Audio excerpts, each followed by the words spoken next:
जो अक्सर पेट के पास हमारे टायर्स बन जाते हैं, मर्द ख़वातीन दोनों के साथ ये सेम प्रॉब्लम अक्सर रहता है। आपका बॉडी फैट जो लोअर बॉडी फैट होता है ना, वो आपका बेसिकली वो बहुत ज़्यादा इशू आ गया है, तो उसके लिए भी आपको फर्स्ट 15 डेज जो है वो अपनी बॉडी को पहले समझने के लिए चाहिए। कीटोजेनिक डाइट जो है वो बहुत रिस्ट्रिक्टिव डाइट है। कीटोजेनिक डाइट कर रहे हैं, मेडिटेरियन डाइट कर रहे हैं, लो फैट डाइट कर रहे हैं, कुछ भी कर रहे हैं। तो कौन सी गलतियाँ कर देते हैं अक्सर लोग जो कि उनकी बॉडी के टॉसिस से बाहर निकल जाती है? कि आप इसको लॉन्ग टर्म नहीं ले सकते क्योंकि नेचुरल नहीं है ना, पॉसिबल हाँ। नहीं। अच्छा शर्मीन, मुझे खासकर बताएगा, अक्सर हम सुनते हैं वर्ड स्टबन फैट बॉडी में। बहुत सारे ऐसे लोग जो कि बहुत एक्सरसाइज भी कर रहे होते हैं, बहुत तरह की डाइट भी फॉलो कर रहे होते हैं, लेकिन पता नहीं जो अक्सर पेट के पास हमारे टायर्स बन जाते हैं, मर्द ख़वातीन दोनों के साथ ये सेम प्रॉब्लम अक्सर रहता है। कीटो डाइट से या किसी भी डाइट से अगर हम प्रॉपर तरीके से कर रहे हैं, ये जो स्टबन फैट यानी कि चर्बी जो है ढीठ हो जाना जिस्म में, ये आपकी गोल्स आप अचीव कर सकते हैं किसी भी डाइट से, या उसके लिए आपको ख़ास किस्म की एक्सरसाइज पैटर्न ही करने पड़ेंगे? ये आपने बहुत गुड क्वेश्चन किया, क्योंकि इसको हम कीटो डाइट के साथ थोड़ा सा इंटरलिंक कर सकते हैं। क्योंकि जो आपका बॉडी फैट, जो लोअर बॉडी फैट होता है ना, वो आपका बेसिकली कार्ब्स की वजह से ही ज़्यादा होता है। रोटी खाने से ज़्यादा होता है, पास्ता ज़्यादा लेने से होता है, सीरियल्स जो आप ले रहे होते हैं उससे ज़्यादा होता है। लेकिन अगर आपको बहुत ज़्यादा इशू आ गया है, तो उसके लिए भी आपको फर्स्ट 15 डेज जो है वो अपनी बॉडी को पहले समझने के लिए चाहिए। बीइंग अ डाइटिशियन न्यूट्रिशनिस्ट, मैं अपने पेशेंट्स को ये रिकमेंड करती हूँ कि अगर वो कोई भी डाइट करना चाह रहे हैं, कोई भी रिस्ट्रिक्टिव डाइट, क्योंकि कीटोजेनिक डाइट जो है वो बहुत रिस्ट्रिक्टिव डाइट है और इसके अंदर बहुत सी चीज़ें आपको रिस्ट्रिक्ट करके लेनी पड़ती हैं। तो मैं उनको ये रिकमेंड करती हूँ कि फर्स्ट 15 डेज जो आपकी स्टार्टअप है, अपने डाइट के बारे में सोच रहे हैं, तो अपनी बॉडी को जो है वो एक, जिस तरह आप जिम जाती हैं, जिम जाने के लिए आप अपनी बॉडी को वार्म अप करते हैं। एग्जैक्ट आप बिल्कुल जाते साथ कार्डिक नहीं स्टार्ट कर देते, आप उसको लिए आप जो है वो ट्रेडमिल करते हैं, आप फिर साइकिलिंग करते हैं, फिर आप उसकी तरफ आते हैं जो कार्डियो, जिससे आपका सही वेट जो है वो रिड्यूस होना है।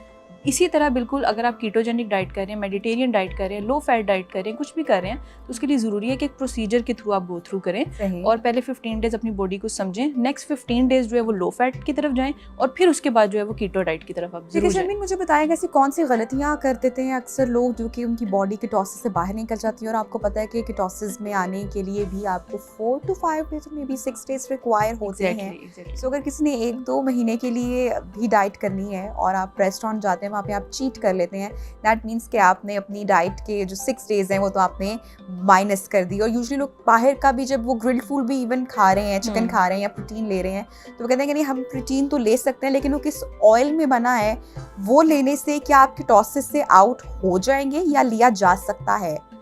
इसका सबसे कीटोसिस का जो है या कीटोजेनिक डाइट का सबसे बड़ा ड्रॉबैक यही होता है कि आप इसको लॉन्ग टर्म नहीं ले सकते क्योंकि नेचुरल नहीं है ना, पॉसिबल नहीं है। इसका सबसे बड़ा जो ड्रॉबैक ये आ जाता है कि आप सोशल आइसोलेशन करने शुरू हो जाते हैं। वो क्यों? क्योंकि आप बहुत सारे ऐसे रेस्टोरेंट्स हैं जहाँ पे कीटो मेन्यू मौजूद है, लेकिन बहुत सिलेक्टेड और बहुत कम जगहों पर। बिल्कुल, और अच्छा भी है, नो डाउट कि अच्छा भी है। अब इसमें सबसे पहले ड्रॉबैक यही है कि आप जब कीटो डाइट कर रहे होते हैं तो आपको बुलिमिया नर्वोसा हो जाता है, जिसमें हम लोग ये देखते हैं कि इंसान खाना तो खा लेता है, अपने दोस्तों के साथ बाहर जाके अपने रेस्टोरेंट में खाना खा लिया, फिर इंसान उसको वॉमिट करने की तरफ आ जाता है। ये एक बहुत बड़ा सिंड्रोम है जो कि आजकल हमारे ये जो शोबीज़ है इनमें ये बहुत ज़्यादा पाया जाता है कि वो अपनी रिस्ट्रिक्ट होते हैं उस डाइट के ऊपर, लेकिन फिर उन्होंने जो है वो बाद में अपना वेट तो मैनेज करना है, तो फिर वो इस तरफ की तरफ आते हैं, बिंजिंग की तरफ आ जाते हैं। तो इससे सबसे ज़्यादा नुकसान ये होता है कि आपको हेडेक हो जाता है, नोजिया आपको होने के चांसेस होते हैं, कॉन्स्टिपेशन लॉन्ग टर्म जिसको IBS हम लेके जाते हैं, इरिटेबल बाउल सिंड्रोम जो है वो होने के चांसेस आपको कीटो डाइट में भी कॉन्स्टिपेशन हो जाती है। इसका सबसे बड़ा यही है आपको मैं जो बता रही हूँ कि आप, क्योंकि कीटो डाइट के अंदर हम जो एक और बहुत बड़ी गलती करते हैं कि हम लोग अपने हाइड्रेट नहीं रखते। मैं 3 दफ़ा बताऊंगी कि अगर आप कीटो डाइट करें तो हाइड्रेट करें अपनी बॉडी को, या कोई भी डाइट करें, I think hydration is very important. अच्छा, कीटो क्या वो वाहिद डाइट है जिसमें I think there is no cheat day? Exactly. आप नहीं कर सकते हैं। अगर आप लो कार्ब पे हैं तो आप नहीं कर सकते हैं लो कार्ब पे, या पोर्शन कंट्रोल अगर कर रहे हैं, कोई भी और डाइट है तो आप चीट डे अपना एंजॉय कर सकते हैं, मगर कीटो डाइट में आप नहीं कर सकते, नहीं ऐसी ऑप्शन है। अच्छा, एक और हम लोग जो है ना वो बहुत मिसकंसेप्शन हमने क्रिएट की हुई है कि चीट डे कुछ नहीं होता, चीट मील होता है। चीट मील होता है, यस एग्जैक्टली। चीट डे में आप फिर जब पूरा दिन कुछ और खाते हो ना, फिर नेक्स्ट डे माइंड को प्रिपेयर करना है। एग्जैक्टली। तो नेक्स्ट डे जो है वो माइंड को प्रिपेयर करने के लिए बड़ा मुश्किल हो जाता है कि इंसान जो है वो पूरा दिन कुछ चीट कर रहा है और फिर अगले दिन उसको जो है ना वो पुशअप करने के लिए बॉडी को बड़ा ज़रूरी होता है।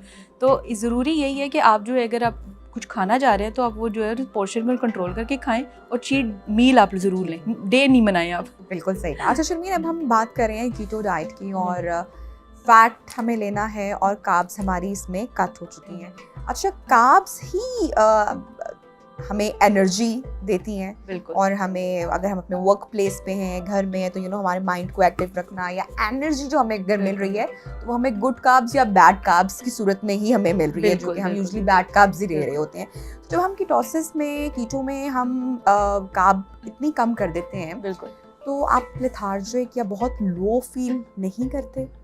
एग्जैक्टली आप लो फील करते हैं, क्योंकि देखें आपकी जो बॉडी है, जब आप कीटोजेनिक डाइट करते हैं ना, तो आपकी बॉडी होती है फैट बर्निंग मशीन।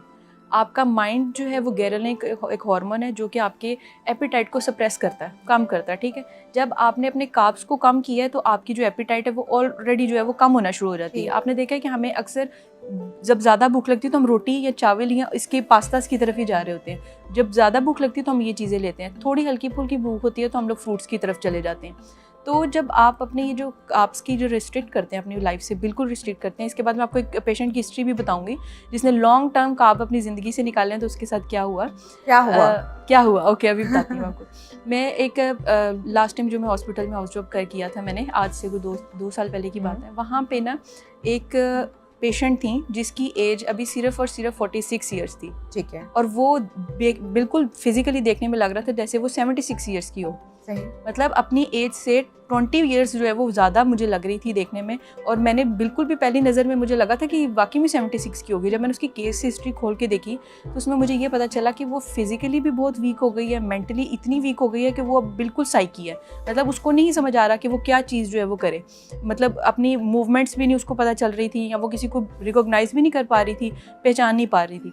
तो उनकी हिस्ट्री में ये देखा गया, उन्होंने जो है वो बिल्कुल, जब उनको पता चला कि वो टाइप 2 डायबिटीज़ हो गई है उनको, या डायबिटिक हो गई हैं वो, और उनको साथ में ब्लड प्रेशर के भी इश्यूज़ हो गए हैं, तो उन्होंने अपनी बॉडी से बिल्कुल ही कार्ब्स को निकाल दिया। अच्छा। और जब लॉन्ग टर्म, तकरीबन उन्होंने बताया कि 7 to 8 ईयर्स हो गए हैं, उन्होंने कार्ब्स अपनी बॉडी को दिए ही नहीं हैं, और वो सिर्फ फाइबर इनटेक कर रही हैं, फ्रूट्स एंड वेजिटेबल्स खा रही हैं, सिर्फ फ्रूट्स एंड वेजिटेबल्स। और उससे ये हुआ कि आपको न्यूट्रिएंट्स आपकी बॉडी को प्रॉपर नहीं मिले। अब ये कीटोजेनिक डाइट में भी इस तरह होता है कि आप जब खुद से इसको करते हैं तो आपको प्रॉपर न्यूट्रिएंट्स आपकी बॉडी को नहीं मिल रहे होते। आप किसी डाइटिशियन, न्यूट्रिशन से कंसल्ट करें, वो आपको बताएगी कि आपकी बॉडी के अंदर जो है वो कितने % कार्ब्स होने चाहिए, कितने प्रोटीन होने चाहिए, कितने मिनरल्स आपको रिक्वायर्ड है। अच्छा शर्मीन, जब हम किसी भी डाइट की बात करते हैं अदर देन कीटो, ये मेरा आपसे सवाल है, तो हम सबसे पहले जो डेयरी प्रोडक्ट्स हैं उनको कट कर देते हैं। आई डोंट थिंक सो कि शायद कोई ही ऐसी डाइट हो जिसमें डेयरी प्रोडक्ट्स आपको अलाउ या दूध अलाउ हो या दही आप ले सकते हो, ऐसा कुछ नहीं है। वो लोग जो कि बहुत तवील अरसे तक किसी भी डाइट पर रहते हैं, आया वो कीटो हो, प्रोटीन, पोषण कटोर या व्हाटसोएवर, हड्डियों की तकलीफ में ऐसे लोगों के मुब्तला होने के चांसेस बढ़ जाते हैं, क्योंकि आपका कोई कैल्शियम इनटेक नहीं है। मल्टीविटामिन्स में वैसे हम लोग इतनी कोताही कर रहे होते हैं, रेगुलर नहीं होते। तो कौन कौन सी पॉसिबल ऐसी डिजीज़, बीमारियां या तकालीफ हैं जो हमारे जिस्म में बढ़ सकती हैं after following certain diet plans? देखिए, अगर बात की जाए कि हम लोग डिफरेंट टाइप्स जो फॉलो कर रहे होते हैं, कोई भी डाइट अगर आप कर रहे हैं तो पहले ये सोच समझ के डाइट ये करें कि आप इसको आप लॉन्ग टर्म लेके चल सकते हैं, या आपको इसको लेके जाना चाहिए या नहीं लेके जाना चाहिए।